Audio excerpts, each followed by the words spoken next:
नमस्कार मंडळी, लाडू पेडू या यूट्यूब चॅनलमध्ये तुमच्या सर्वांचं परत एकदा मनापासून खूप खूप स्वागत आहे. तर आज आहे तिरुपतीमधील आमचा हा दुसरा दिवस. सकाळी लवकर आवरून नाश्ता करून आम्ही आलेलो आहे फ्री दर्शन पास घेण्यासाठी. दर्शन पास घेतल्याने बालाजीचे दर्शन 4 ते 5 तासात होते आणि जर दर्शन पास न घेता वरती गेलो, तर बालाजीच्या दर्शनासाठी 12 ते 15 तास लागू शकतात किंवा त्याहूनही अधिक तास लागू शकतात. म्हणून आम्ही इथे आधी दर्शन पास घेण्यासाठी आलो आहे. इथे पण भरपूर मोठी लाईन होती आणि जवळ-जवळ 1.5 तास या लाईनमध्ये थांबल्यानंतर आम्हाला दर्शन पास भेटले. दर्शन पास भेटेपर्यंत दुपार झाली होती म्हणून आम्ही भीमाज या इथल्या फेमस हॉटेलमध्ये जेवण करण्यासाठी आलो होतो.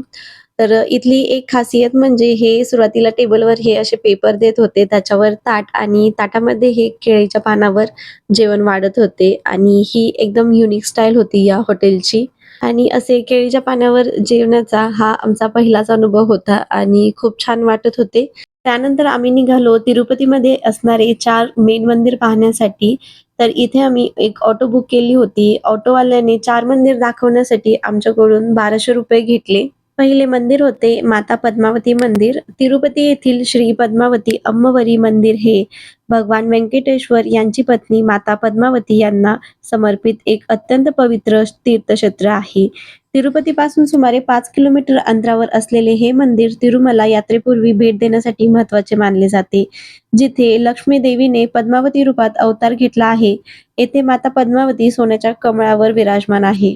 पौराणिक कथेनुसार माता लक्ष्मीने भृगु ऋषीच्या रागामुळे वैकुंठ सोडून पृथ्वीवर तिरुचनूर येथील पद्म सरोवर म्हणजे कमळ तलाव मध्ये प्रकट होऊन पद्मावती म्हणून अवतार घेतला. भगवान विष्णू म्हणजे व्यंकटेश्वर यांनी नंतर त्यांच्याशी विवाह केला. येथे कल्याणोत्सव आणि नवरात्री उत्सव मोठ्या प्रमाणावर साजरे केले जातात. तिरुपतीमध्ये सर्वच मंदिरात मोबाईल फोन अलाउड नसल्यामुळे मला मंदिरामध्ये शूट घेता आले नाही.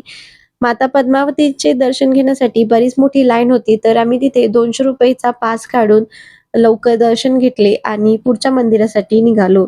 तर दुसरे मंदिर होते कपिलेश्वर स्वामी मंदिर. हे मंदिर तिरुपती शहरापासून साधारण 3 किलोमीटर अंतरावर तिरुमला डोंगराच्या पायथ्याशी वसलेले आहे. कपिल मुनींनी येथे भगवान शिव यांची कठोर तपश्चर्या केली होती. त्यानंतर शिव-पार्वती येथे प्रकट झाले म्हणून या ठिकाणाला कपिला तीर्थक्षेत्र आणि लिंगाला कपिलेश्वर म्हटले जाते. हे मंदिर द्रविड शैलीमध्ये बांधलेले आहे. मंदिरात आवारात एक भव्य धबधबा आहे जो डोंगरावरून थेट पडतो, जे एक मुख्य आकर्षण आहे. महाशिवरात्री, कार्तिक मास आणि कपिलेश्वर स्वामी ब्रह्मोत्सव हे येथे मोठ्या उत्साहात साजरे केले जातात. हे मंदिर तिरुपती रेल्वे स्टेशन पासून आणि मुख्य शहरापासून सहज उपलब्ध आहे.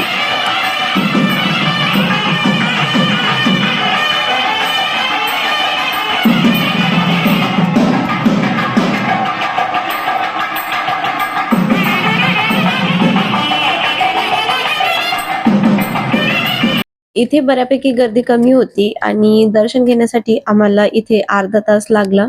हे मंदिर खूपच सुंदर होते आणि रोषणाई सुद्धा खूप छान होती. जवळच हा धबधबा असल्यामुळे इथे थंड वातावरण होते.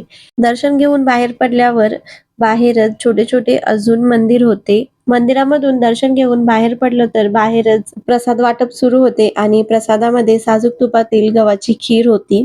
प्रसाद घेतला आणि तिथून पुढे आम्ही तिसऱ्या मंदिराकडे निघालो, जे होते इस्कॉन टेम्पल.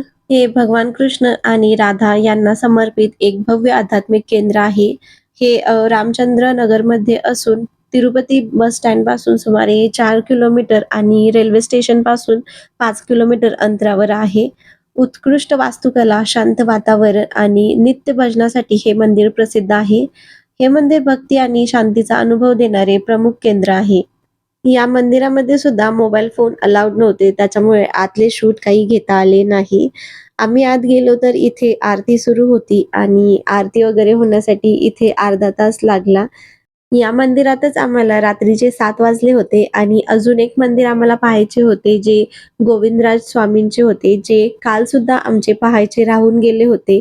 पण रात्रीचे इथेच आम्हाला रात्रीचे 7 वाजले आणि आम्हाला 7:30 वाजता चेकआउट सुद्धा करायचे होते. तर या मंदिरामधून डायरेक्ट आम्ही हॉटेलमध्ये गेलो, बॅग्स वगैरे पॅक केल्या आणि चेकआउट केले. चेकआउट नंतर डायरेक्ट आम्ही वरती तिरुमलाला जाण्यासाठी निघालो. जे आम्हाला दर्शन पास भेटले होते त्याच्यावरती दुसऱ्या दिवशी 3चा टाईम होता.